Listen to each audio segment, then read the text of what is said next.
বন্ধুরা আজ আমরা একটি নতুন অধ্যায় শুরু করব যা পদার্থবিজ্ঞান প্রথম পত্রের দ্বিতীয় অধ্যায় হিসেবে রয়েছে অর্থাৎ ভেক্টর অধ্যায়টি। এই ভেক্টর অধ্যায় নিয়ে প্রথমে কিছু বলে নেই। এই অধ্যায়টি আমাদের একদম বেসিক লেভেলের একটি অধ্যায় যা আমাদের অন্যান্য ফিজিক্সের অধ্যায়গুলো বা ম্যাথের যে চ্যাপ্টারগুলো রয়েছে সেগুলোতেও কম বেশি কাজে লাগবে। তো এইখানের ধারণাগুলো অবশ্যই তোমরা ক্লিয়ার করে জেনেই পরের অধ্যায়গুলো শুরু করবে, তাহলেই তুমি পরের অধ্যায়গুলো সম্বন্ধে ভালো একটা ধারণা পাবে। তো ভেক্টর অধ্যায়টি শুরু করব। ভেক্টর অধ্যায়ের শুরুতেই আমাদের যে জিনিসটি রয়েছে সেটি হচ্ছে রাশি সম্পর্কে ধারণা। জগতের যত জিনিস রয়েছে সবগুলো জিনিসকে আমরা দুই ভাগে ভাগ করতে পারি, একটি হচ্ছে রাশি আর একটি হচ্ছে রাশি নয় এরূপ। তো রাশি কোনগুলো? জগতে যেই সকল জিনিসগুলো তুমি পরিমাপ করতে পারবে তাদেরকে আমরা বলবো রাশি। জগতে যে সকল জিনিসকে তুমি পরিমাপ করতে পারবে না সেগুলোকে আমরা বলবো রাশি নয় এরূপ, অর্থাৎ রাশি বহির্ভূত জিনিস। তো আমাদের রাশির উদাহরণগুলো কি কি হতে পারে? যেমন সময়। তোমাকে যদি বলি এখন সময় কত, তুমি কিন্তু একটা মানে বলতে পারবে এখন 9টা বাজে। তোমার রুমের তাপমাত্রা কত, তুমি বলতে পারবে তোমার রুমের তাপমাত্রা 26 ডিগ্রি 28 ডিগ্রি, এরকম একটা ভ্যালু বলতে পারবে। তেমনি স্বর্ণের ক্ষেত্রেও তুমি ধরো সরে গেলে, কতটুকু সরে গেলে এটাও একটা মানের মাধ্যমে প্রকাশ করা যায়। তুমি তোমার গ্লাসে রাখা পানির আয়তন যেটা, সেটাকেও একটা মানের মাধ্যমে প্রকাশ করতে পারবে। বাট তুমি ধরো খুশি, তুমি ধরো কাউকে পছন্দ করো, তুমি ধরো আজ কষ্ট পেয়েছ, এই যে এই জিনিসগুলো বললাম, এই জিনিসগুলো কি তুমি মানের মাধ্যমে প্রকাশ করতে পারবে? তুমি কি বলতে পারবে তুমি আজ 10 পরিমাণের খুশি, গতকাল ছিলে 15 পরিমাণের খুশি? না, এগুলো কিন্তু মানের মাধ্যমে প্রকাশ করা যাচ্ছে না। তুমি বড়জোর বলতে পারো তুমি আজ অনেক খুশি, কিন্তু এই অনেকটা একটা ভ্যালু দিয়ে কিন্তু তুমি প্রকাশ করতে পারবে না। তাহলে এই যে এই জিনিসগুলো রয়েছে এগুলোকে আমরা রাশির আন্ডারে রাখবো না, এগুলো রাশির বাইরের জিনিস। আর রাশি কোনগুলো? রাশি হচ্ছে এইগুলো যেগুলোকে আমরা মানের মাধ্যমে প্রকাশ করতে পারি। তো রাশি নিয়ে কথা বলছিলাম। রাশিকে আবার দুই ভাগে ভাগ করা যায়, একটা হচ্ছে স্কেলার রাশি আর একটা হচ্ছে ভেক্টর রাশি। স্কেলার রাশি কোনগুলা? যেমন উদাহরণ যদি দেখি, এখন সময় কত, তুমি বললে 9টা বাজে, তাহলে এখানে কিন্তু বাড়তি কিছু আর বলার প্রয়োজন নেই। তোমার বলতে হবে না 9টা বাজে ডান দিকে, 9টা বাজে বাম দিকে, এরকম কিন্তু বলতে হবে না। অর্থাৎ এখানে যতগুলো রাশি দেখছো, সময়, তাপমাত্রা, ভর, আয়তন, এগুলোর ক্ষেত্রে কি হচ্ছে? এগুলোর ক্ষেত্রে কিন্তু তুমি শুধু মানটা বললেই আমি পুরোপুরি বুঝে যাচ্ছি তুমি কি বলতে চাচ্ছ।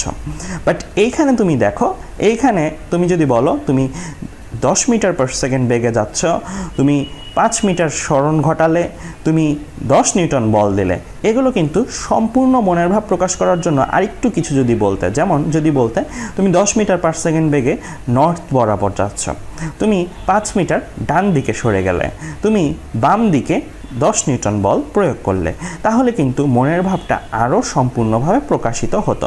অর্থাৎ এই রাশিগুলো, এগুলোকে সম্পূর্ণ প্রকাশের জন্য কিন্তু তোমার মানের সাথে সাথে একটা দিক বললেও ভালো হয়, রাইট? দিক বললে আরও বেটার বোঝা যায়। অর্থাৎ সম্পূর্ণ প্রকাশের জন্য দিক বলারও দরকার আছে। এগুলোকে আমরা বলবো ভেক্টর রাশি। তো আমাদের চ্যাপ্টারটি যেহেতু ভেক্টর, তার মানে আমাদের এই রাশিগুলোকে নিয়েই বেশিরভাগ কাজ হবে। তো আমরা এতক্ষণ যা পড়লাম এগুলো কম বেশি নবম দশম শ্রেণীতে তোমরা আলোচনা করে এসেছো। এখন আমরা যে জিনিসগুলো পড়ব এগুলো খুবই গুরুত্বপূর্ণ। অভিক্ষেপ ও উপাংশ, এগুলো থেকেই বলতে গেলে ভেক্টরের সূচনা হয়। তো শুরু করি আমরা অভিক্ষেপ ও উপাংশ। তবে শুরু করার আগে আমি একটি ঘটনা দিয়ে তোমাদের বুঝিয়ে আসি, তাহলে জিনিসটা অনেক সহজ হবে। ধরো এটা তোমাদের ফ্লোর বা ভূমিটা, তো এটার ওপরে ধরো একটা লাঠিকে তুমি কোনোভাবে এইভাবে ঝুলিয়ে রেখেছ।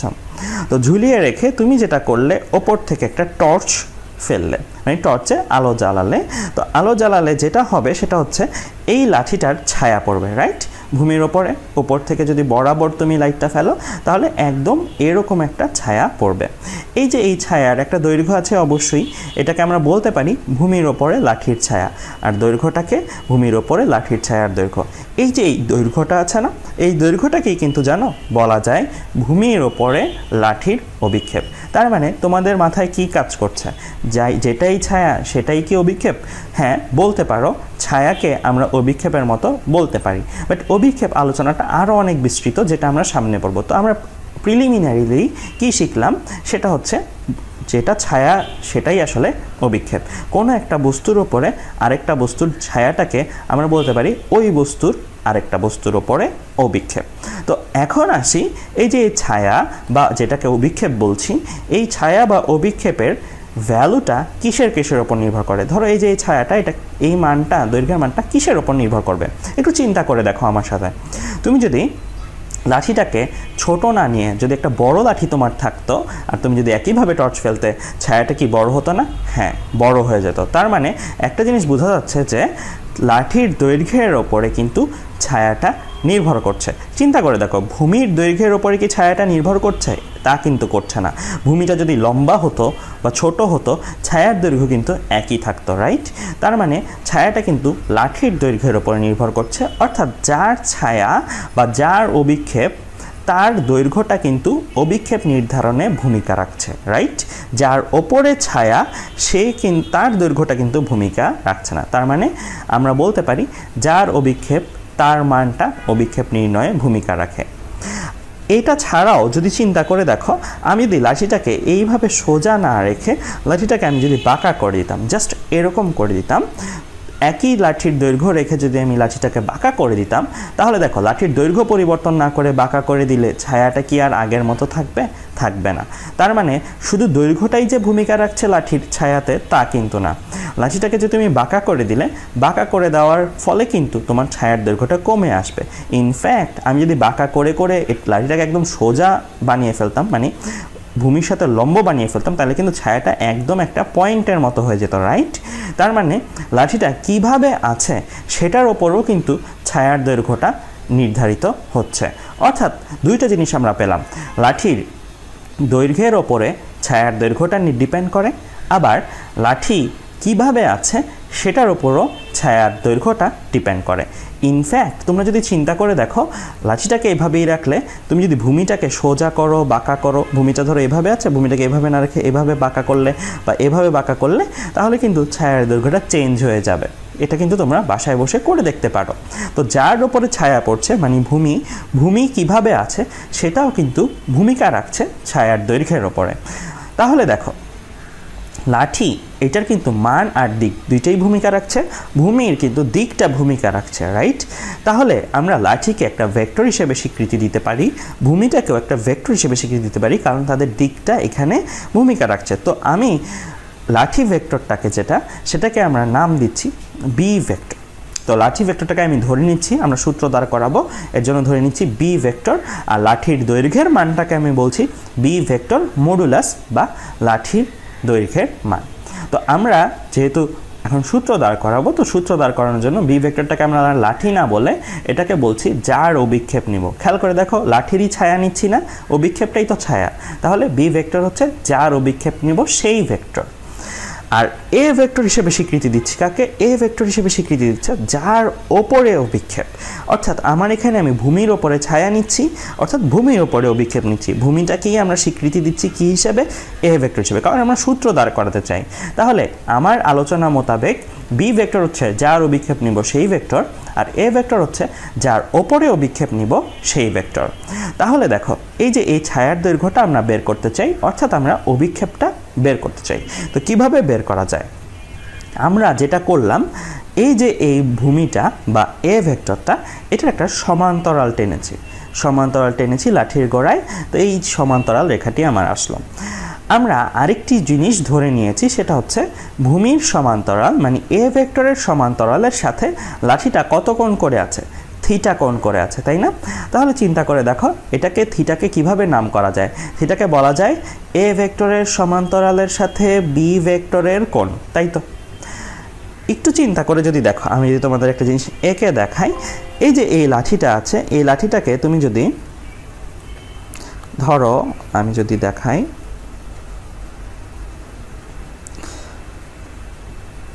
তাহলে দেখো, তুমি যদি এই জায়গাটার মধ্যে এই লাঠির দৈর্ঘ্যটাকে বর্ধিত করো, মানে লাঠিটাকে তুমি ধরো বর্ধিত করলে চিন্তা করে দেখো, এই কোণটাকে যদি থিটা বলা যায়, এইটাও কি আমার থিটা হবে না?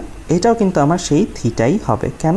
কারণ আমরা কি দেখতে পাচ্ছি, এখানে সমান্তরাল দৈর্ঘ্য আছে, রাইট? সমান্তরালে দুইটা জিনিস আছে, ভূমি যেটা হচ্ছে এ ভেক্টর, আর ভূমির সমান্তরাল এ লাইনটা। তাহলে এই যে এটাকে কিন্তু ছেদক হিসেবে বিবেচনা করা যায়, তাই না? লাঠি সহ লাঠির বর্ধিতাংশকে। তাহলে এই কোণটার সাথে এই কোণটা কিভাবে আছে? অনুরূপে আছে। তাহলে দেখো থিটা কোণটাকে কিন্তু আমরা এ ভেক্টরের সমান্তরালের সাথে বি ভেক্টরের কোণ না বলে কি বলছি, এ ভেক্টরের সাথে বি ভেক্টরের কোণ। কেননা বি ভেক্টরটাকে তুমি যদি একটু বর্ধিত করো তাহলেই কিন্তু এই কোণটা পাওয়া যাবে। তো তোমরা বলতে পারো একটা ভেক্টরকে কি বর্ধিত করার নিয়ম আছে? আসলে ভেক্টরটাকে বর্ধিত করা এটা আসলে নিয়ম নেই, বাট যেটা করা যায় সেটা হচ্ছে ভেক্টরটাকে শিফট করা যায়। ভেক্টরটাকে আমি এখান থেকে শিফট করে এখানে নিয়ে আসতে পারবো, মানে আমি এটাকে সরিয়ে আনতে পারবো, কিন্তু দিকের কোনো পরিবর্তন করতে পারবো না। দেখো আমি রেখাটা যে এঁকেছি রেখাটা কিন্তু সোজাই আঁকতে হয়েছে। তাহলে আমি এই লাঠি ভেক্টরটাকে এইখানে রাখি বা এইখানে রাখি, এই শিফট করার পারমিশন আমাকে ভেক্টর দেয়। তার মানে এই যে এই থিটাটাকে আমরা নাম দিতে পারি এইভাবে, বি ভেক্টরের সাথে এ ভেক্টরের কোণ, যেটাকে আমি বাংলায় লিখতে হবে এরকম, যার ওপরে অভিক্ষেপ মানে বি ভেক্টর আর যার অভিক্ষেপ মানে এ ভেক্টরের মধ্যবর্তী কোণ। তো আমার এখন টার্গেটটা কি? আমার এখন টার্গেটটা হচ্ছে এই বাহুটাকে বের করা, তাই তো?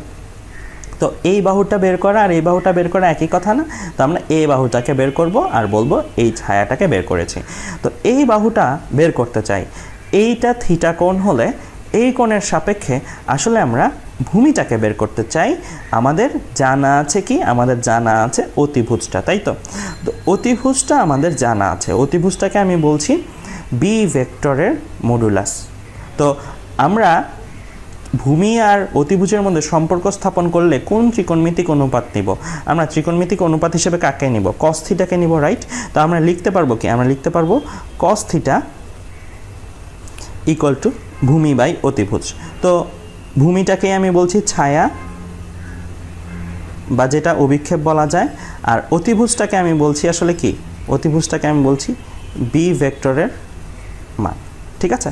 তাহলে আমি যদি এইভাবে লিখি তাহলে আমরা কিন্তু অভিক্ষেপের একটা সূত্র পেয়ে যাই, অভিক্ষেপ equal to B vector modulus cos theta. আমি এগুলো একটু মুছে দিচ্ছি। তো বলা যায় B vector modulus cos theta. তো এটাকে একবারে সূত্র আকারে যদি লেখো, সূত্রটা হবে এরকম, এ ভেক্টরের ওপরে বি ভেক্টরের অভিক্ষেপ হচ্ছে বি মডুলাস কস থিটা। তার মানে একটা জিনিস এভাবে মনে রাখবে, কার অভিক্ষেপ নিয়েছ? বি এর মান, আর কার সাথে অভিক্ষেপ নিয়েছ? এর সাথে অভিক্ষেপ নিয়েছ বি এর, তাহলে এর সাথে কোণের কোসাইনের ভ্যালু। তাহলে আমরা এইভাবে মনে রাখবো সবসময়, যার অভিক্ষেপ নিব তার মান, আর যার সাথে অভিক্ষেপ নিব তার সাথে কোণের কোসাইনের ভ্যালু। তাহলে এইটাই হয়ে গেল আমাদের অভিক্ষেপের সূত্র। তো অভিক্ষেপের আরও কয়েকটা ব্যাপার আমি যদি দেখাই তাহলে তোমাদের আলোচনাটা ক্লিয়ার হয়ে যাবে। আমরা ধরো এটা আমাদের এ ভেক্টর, এটা আমাদের বি ভেক্টর দেয়া আছে, এর ওপরে বি এর অভিক্ষেপের সূত্র এটা আমরা শিখলাম বি মডুলাস কস থিটা। এখানে একটা জিনিস বলি, এইগুলোর প্রকাশের নিয়ম আছে। তুমি কি সবসময় বাংলায় এত বড় করে লিখবে এর ওপরে বি এর অভিক্ষেপ? এটাকে লেখার নিয়ম হচ্ছে কীরকম? নিয়ম হচ্ছে এরকম, পিআরও, যে এটা আসলে প্রজেকশনের short form, projection of B upon A. খেয়াল রাখবে, যেটাকে বড় করে সাইডে লিখেছ এটা হচ্ছে যার অভিক্ষেপ, আর যেটাকে ছোট করে নিচে লিখেছ তার ওপরে অভিক্ষেপ। তার মানে এই লেখাটা যদি তোমার সামনে থাকে তাহলে তোমার বুঝতে হবে এটা আসলে অভিক্ষেপ বোঝাচ্ছে এর ওপরে বি এর। আবার এই লেখার যদি সাথে থাকে তাহলে তোমার বুঝতে হবে এখানে অভিক্ষেপ বোঝাচ্ছে বি এর ওপরে এর, এখানে এইটার সাথে এটার ওপরে আছে, ঠিক আছে? তাহলে এইভাবে আমরা আসলে প্রকাশগুলো করে থাকি।